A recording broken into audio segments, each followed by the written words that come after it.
ভাই জীবনে যদি কিছু করতে চাও তাহলে সমালোচনা অনেকে করবে, কিন্তু তুমি তাদের কাছ থেকে 5,000 টাকা হলাত ওরা কোনোদিন দিবে না,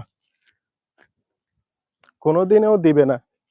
তাই আমি বলি, সমালোচনা যারা করে তাদেরকে সমালোচনা করতে দাও। তুমি বসে থেকে লাভ নেই। তুমি কিসের জন্য বসে থাকবে?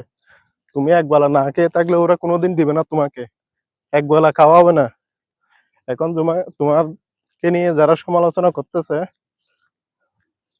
ওরা করতে থাকবে, কারণ ওরা চায় না তোমার ভালো।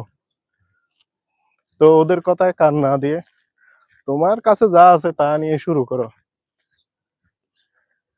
এই পৃথিবীতে একমাত্র তোমার টাকাই তোমার সবকিছু। তোমার টাকায় তোমার জন্য কথা বলবে, অন্য কেউ কথা বলবে না। টাকা আছে, তোমার সবকিছু আছে। টাকা নাই, তুমি যত বড় জ্ঞানী হও, কেউ তোমাকে 2 টাকার দামও দিবে না, কারণ পৃথিবীটা এখন টাকার উপরে চলে।